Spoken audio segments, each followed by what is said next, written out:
Hello, my super beautiful, lovely, gorgeous souls. It's Lizzie the Lightworker here.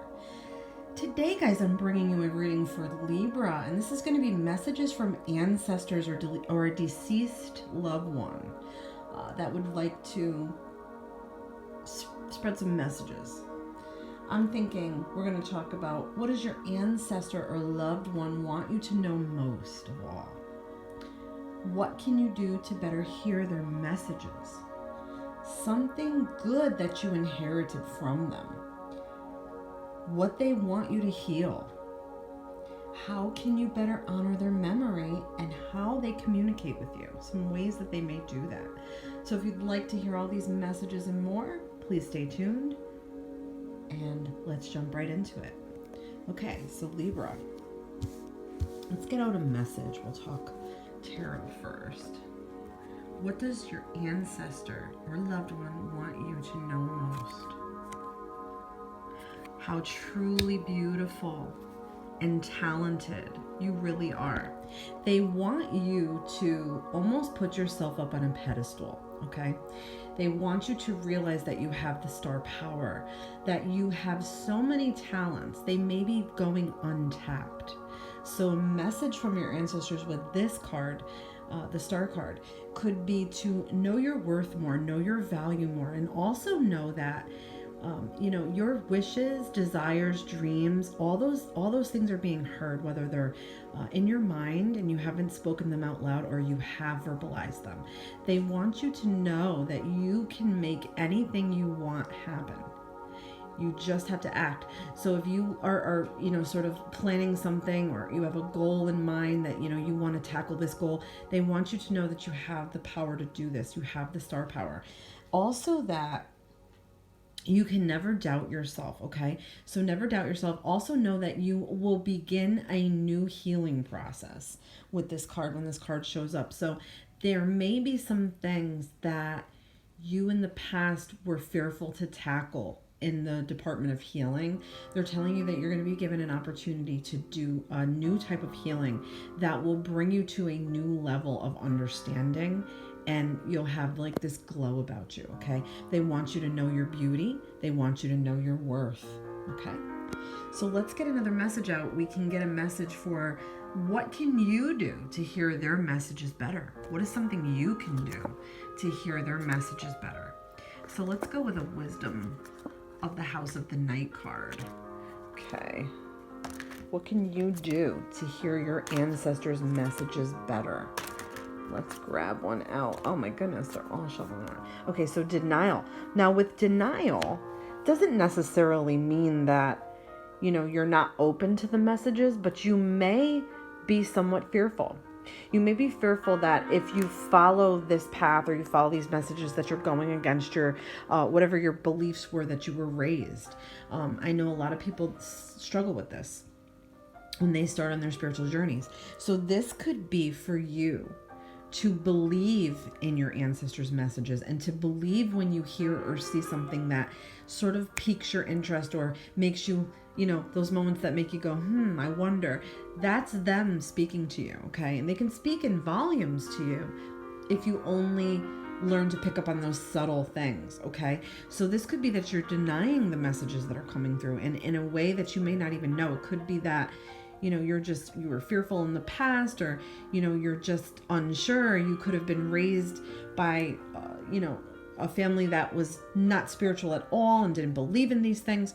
So, this could be for you to just know that these things are real. Our ancestors can absolutely communicate with us. Our dead loved ones can absolutely communicate with us.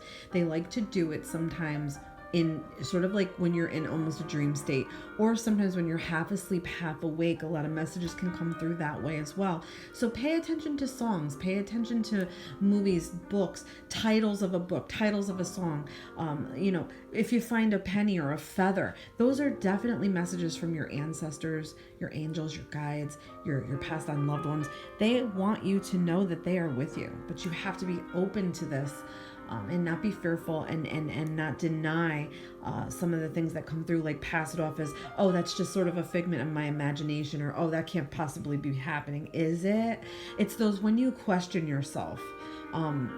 question the messages or question yourself. That's the denial that I'm talking about, okay? So you can ditch denial. Some good that you inherited from them, something good that you inherited from your ancestors. What is something good that you inherited from one of your deceased loved ones or one of your ancestors? Okay, so we're getting with the beautiful Queen of the Moon Oracle. Focus. What a beautiful card. So something that you inherited from your ancestors could be your ability to put things into perspective and focus. They want you to know that even when you get scattered, it's okay as long as you can pull yourself back, pull your attention back to your goal or to the issue at hand. They want you to know that they were this way.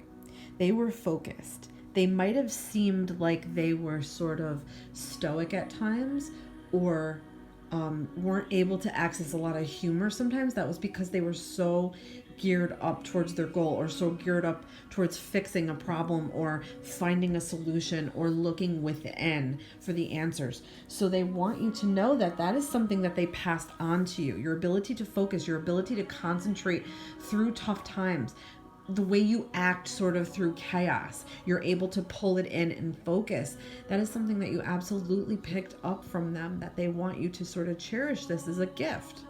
Not everybody can do that. Not everybody can put their attention to one or two things and really put the mental effort in to make things happen for the better, okay?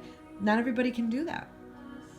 And it's sort of when you realize that you're able to do this, growth comes from that as well, because then you're not scared and you're not, bothered by the little BS going on around you, like you're able to just sort of shake it all off and just go with, what's the forefront of your mind. Okay. So they want you to know, keep that focus strong and sharp, because that's a gift that you inherited from them. Okay. So what is something major that they may want you to heal? Okay. And we're going with the Heal Yourself reading cards by Ina Segal. So let's take a look at something that your ancestors want you to heal. Okay, they need you to know this. All right, we're getting, how teachable are you? Okay, so with this card, this has to do with how you sort of learn your lessons. Major lessons that are presented to you, are you learning from them, or are you sort of just like glad you've gotten through a situation and you sort of sweep it under the rug? Okay, your ancestors want you to know that with every bad thing that happens, or every unfavorable thing that happens, or any type of suffering that you are having in your earthly experience, is all for a bigger purpose. It's all for a lesson.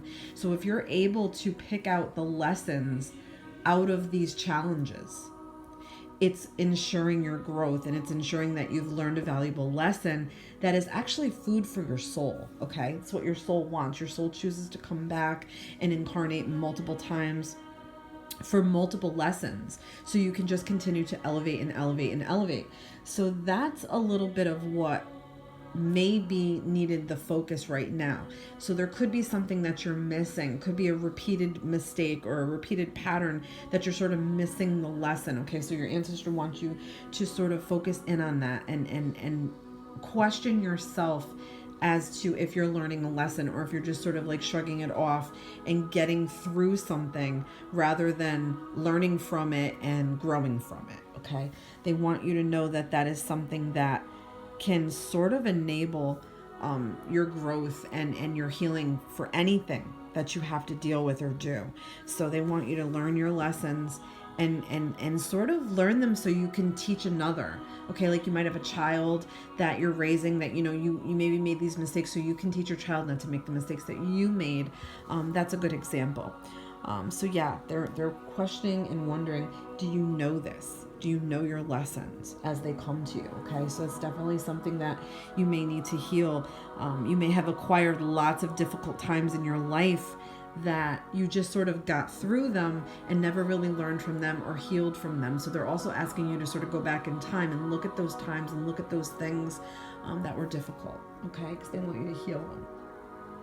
Okay, so how can you better honor your ancestors' memory? What is something that you can do to better honor their memory?